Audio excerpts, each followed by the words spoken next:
Tonight, the $449 million tax exemption request that has left the Finance Committee of Parliament deeply divided, with the NDC minority accusing government of handing out 5.5 billion cedis to MPP-affiliated companies under the One District, One Factory initiative. They are taking your taxes and giving it to cronies of this administration. Some of the companies they are giving exemptions to, they claim that they have items at the port and they will need to clear them for them to be able to finish their factory. We did background checks. The items have already been cleared and the factory has already been completed. And I will name and shame these companies. They are in Parliament as we speak. In fact, they are before the Finance Committee and they are begging us to approve it. And we are saying no, we will not approve it. Plus, is the Finance Minister about to resign after delivering the 2024 budget? There is rumor all over that the Minister of Finance is going to resign in the coming days. In fact, colleagues in Parliament is all over. So we have to say bye-bye to him.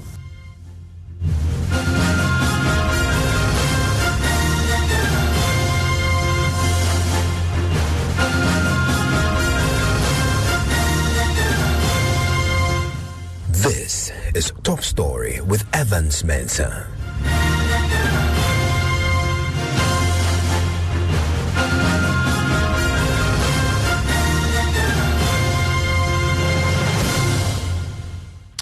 And Top Story is always brought to you by Vodafone. The NDC minority is tonight accusing the government of handing out an estimated 5.5 billion cedis worth of tax exemptions to MPP-affiliated companies under the One District, One Factory initiative. Now, the minority leader, Dr. Cassiel Ato Forson, has disclosed details of a government request before the Finance Committee for the granting of this $449 million worth of tax exemptions to 47 companies. The minority say that tax exemption cannot pass, and they have decided to vote against it if it comes to the floor. In fact, the committee level that has stalled the process of considering this particular request, the minority insists it is a primary condition for agreeing with the government to pass the budget once it comes for a debate.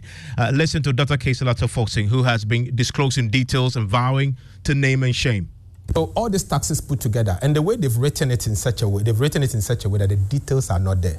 If you go into the appendices and look at the new tax handles, it comes to 11 billion. The minister himself has said it, that they are raking in 11 billion new taxes. But let me say this.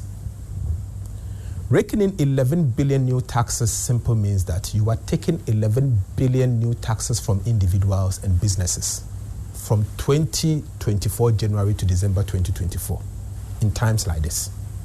11 billion. And that is what we have said, that this government, we in the NDC, will find it very difficult to support these taxes for a simple reason. Number one, the Finance Committee, of which I'm a member, in fact, I used to be the ranking, my colleague Honorable Adongo is now ranking that committee.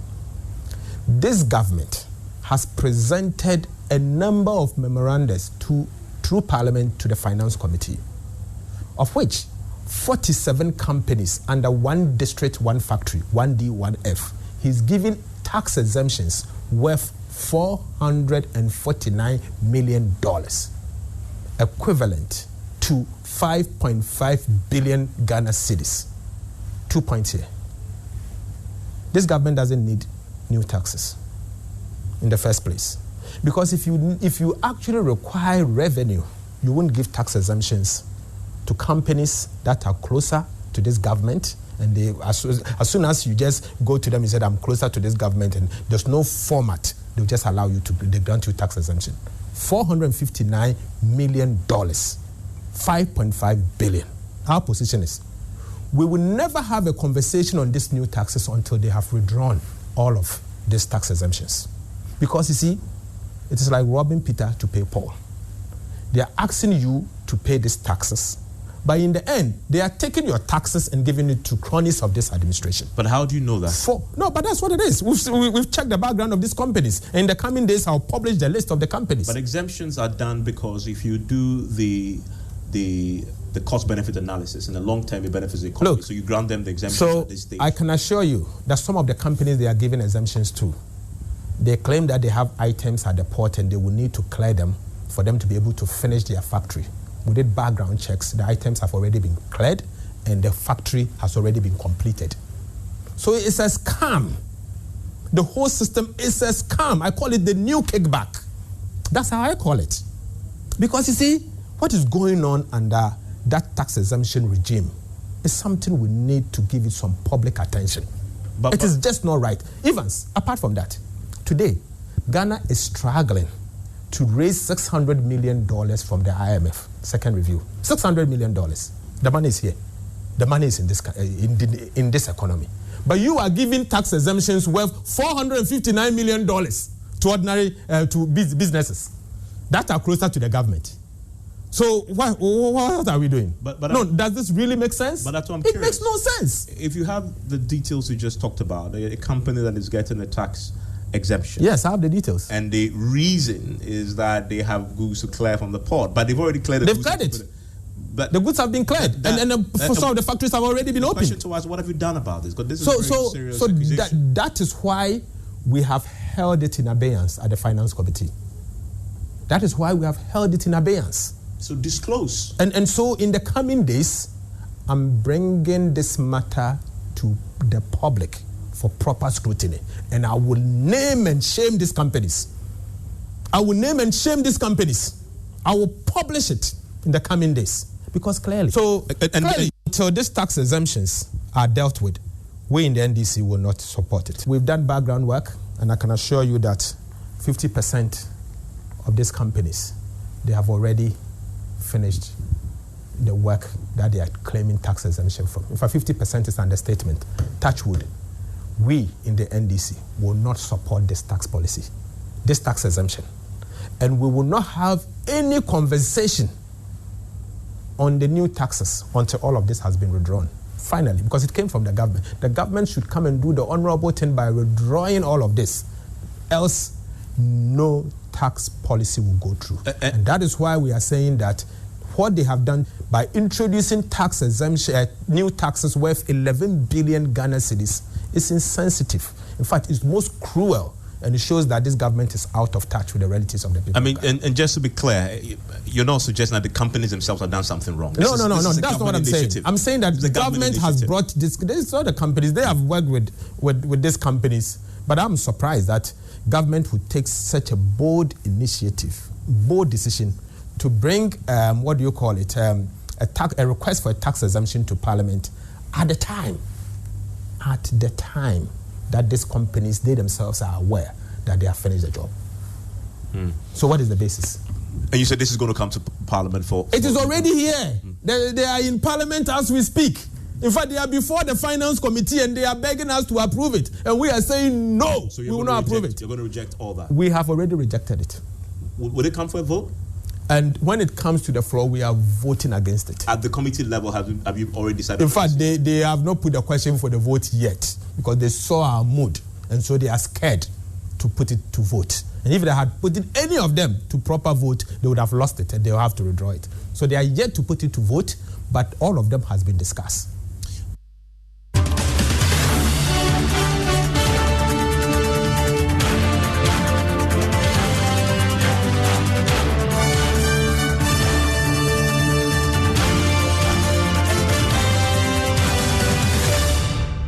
So that there is the Minority Leader, Dr. Keisela Tofosing, and this is coming on the back of the 2024 budget read by the Finance Minister yesterday. And as you heard him there, it is a primary condition for the minority side when it comes to agreeing with the majority side in the government to have the budget approved.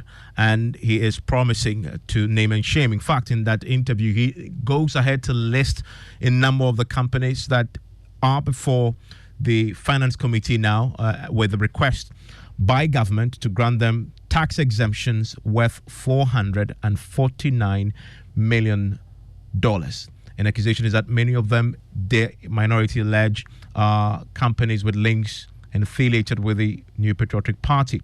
Well, we wait for that further disclosure, but it's obviously dividing the Finance Committee already and may also actually lay the foundations for some acrimony once the budget comes for a debate.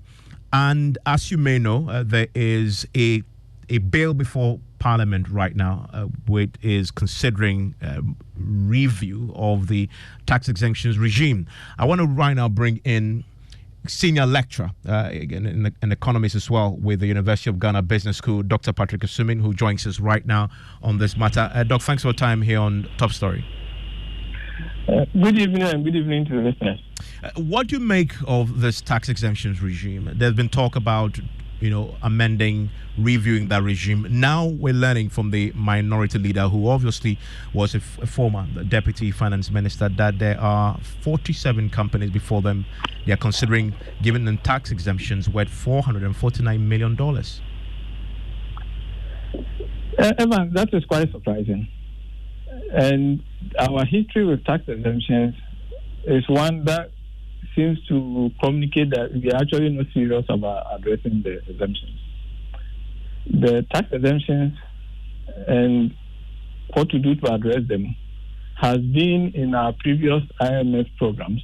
Sometimes it's been conditions, and sometimes it appears that we just prepare a bill to tick a box, and then we just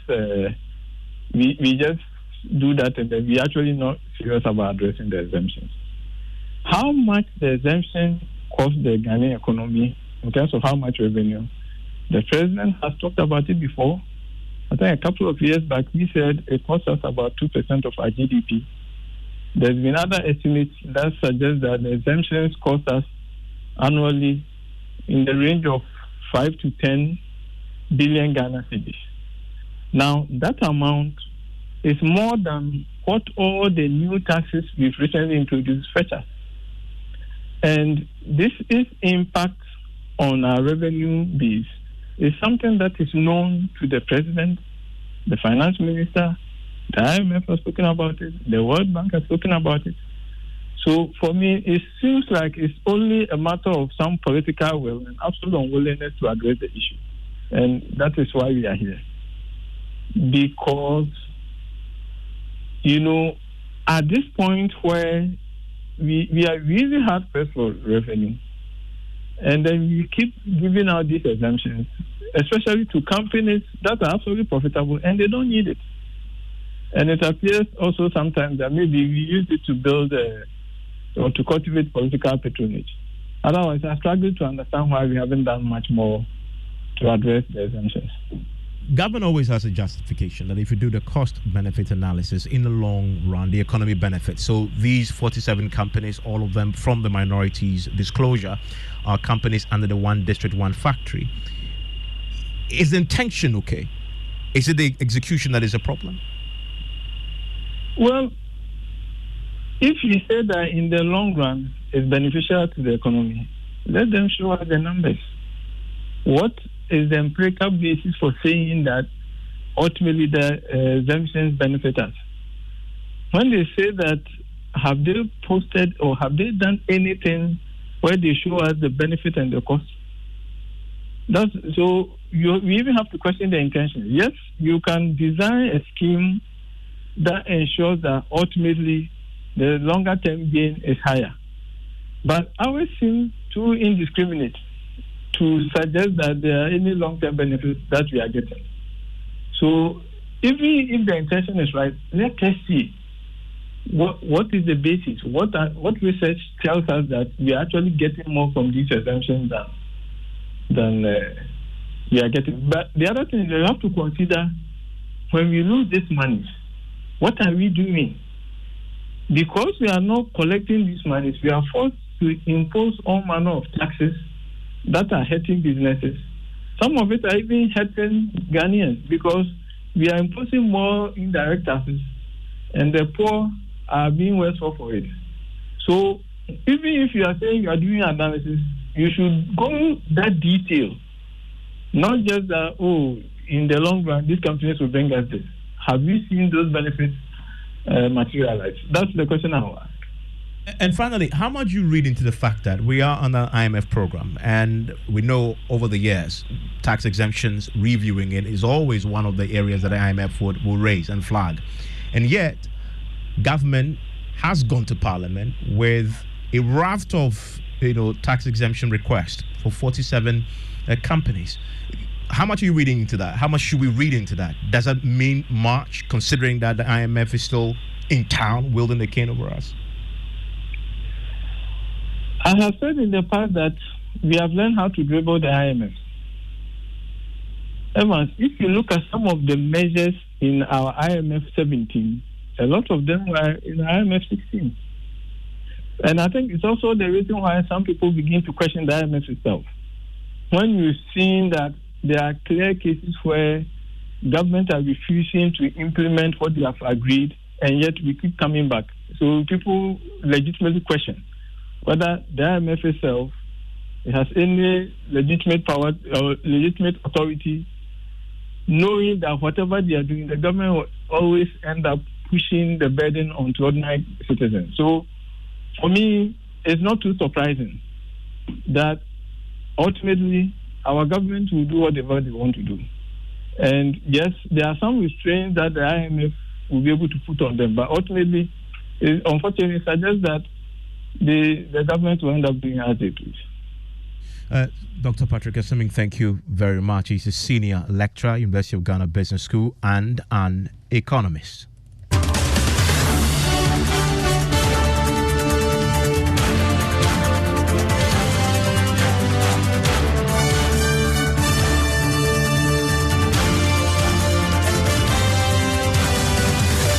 Well, a day after the finance minister presented the budget to Parliament, there is talk in the House that he is just about to resign. And tonight we're hearing from the majority leader, Osei Minister Bonsu, who says that claim that the finance minister, Ken Ofori-Atta, is on his way out is just rumor, refusing to confirm or deny the rumors going around in Parliament. Yesterday, Minority Leader Dr.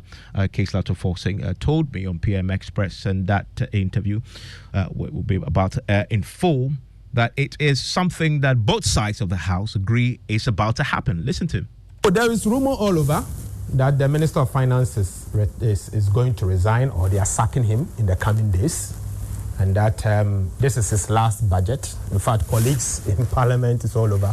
So we have to say bye-bye to him for messing us up, but his legacy is there for everybody to see. What's the legacy? His legacy. And you know his legacy. This is the Minister of Finance who knows how to borrow to benefit his personal business and those of his cronies. His legacy is that he will be remembered for destroying rival businesses.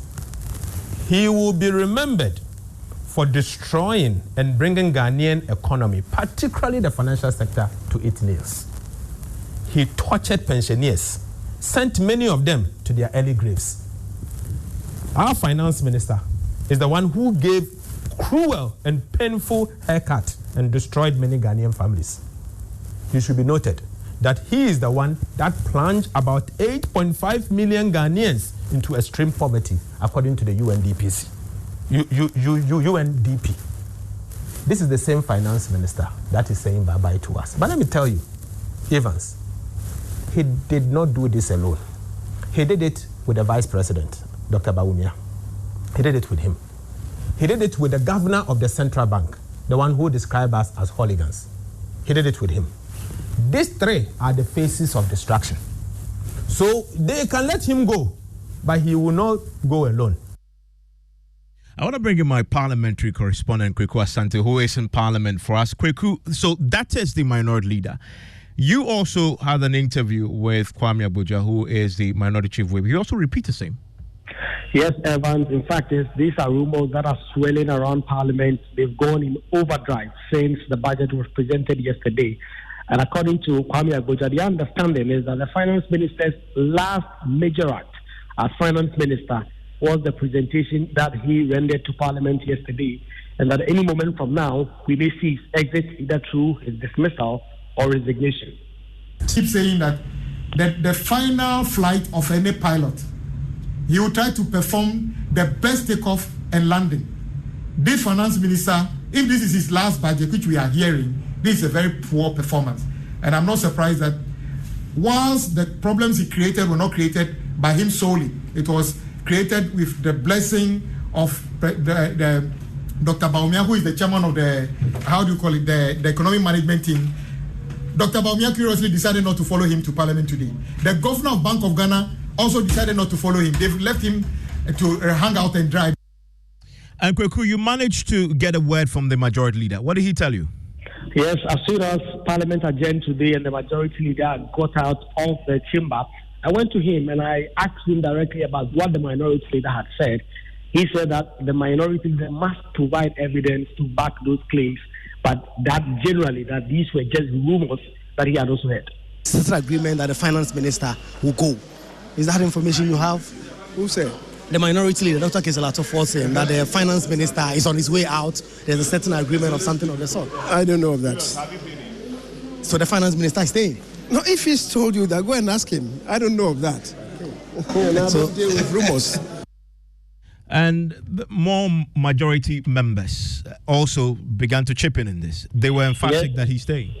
Yes, according to the MP for Doma East, Paul Chumberima, he believes that Ken Ofori-Atta has done a stellar job. And despite having also heard that these are rumors going around, he believes the finance minister will stay on and see off the job he has started doing since March of 2017. Going where? Coming from whom? From the minority leader himself. Yesterday spoke to John. Minority leader is not the person who appointed the finance minister.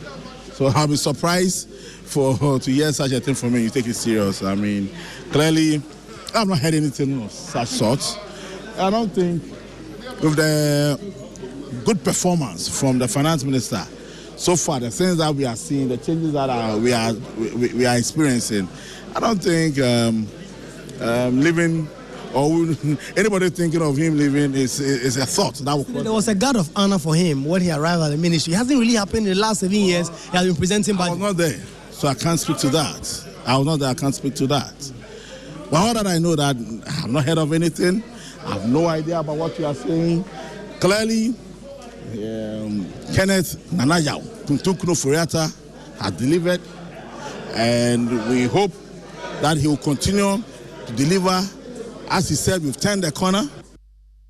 And Kweku, the budget itself, the debate on it, what's the update? The budget debate is expected to commence on Monday after this weekend's post-budget workshop. You will recall the controversy around the post-budget workshop and whether MPs were going out of Accra. Initially, the decision was to go to Rock City Hotel in Kweku, but after public backlash about that decision, Parliament beat a backtrack and decided that they were going to hold the post-budget workshop here in Parliament. So on Saturday and Sunday, MPs will be at work. They will be taking through the budget, the nitty-gritties of the budget as presented by the minister. And then on Monday, both sides will begin to debate it. The Speaker of Parliament has since referred the components of the budget to the respective committees. And from next week, we will see committee by committee coming to Parliament with their reports. The estimates will be discussed, there will be approval, and these claims that there have been taxes that have been introduced, if they come by way of revenue measures and bills, financial bills, all those will be taken by the Finance Committee, and then a decision will be taken on the appropriation before Parliament goes on break 22nd December. But this starts on Saturday, you said? It starts on Monday. The post-budget workshop will start over the weekend. MPs will be back in office to be taking through the budget as has been presented by the minister, the specifics of the budget, so that MPs will be on the same page. They will all understand that. And then on Monday, the debate itself will start. Between today and tomorrow, what is expected to be the major business in Parliament is the cocoa syndicated loan. Today was expected to be taken, but the majority leader was worried about the numbers on the floor, and it was postponed. And so tomorrow, the first order of business, apart from questions and statements, will be the $800 million cocoa syndicated loan. Over the past few weeks, we've known that Cocoa Board has been struggling to raise revenue to pay cocoa farmers. And so they're expecting that Parliament can approve the $800 million cocoa syndicated loan. They can raise money on the international market and start paying farmers. Kweku, thank you very much. And that's it for Top Story. You want to share your thoughts with us? Do so, 055-1111-997. Your thoughts on the tax exemptions as revealed by the minority leader. But what about these conversations in Parliament that the majority side is saying is not one that is backed by any facts as it relates to the rumor that the finance minister may be on his way out in terms of resigning? The minority side seem to be very convinced that something that is about to happen. Let me hear from you, 055-1111-997.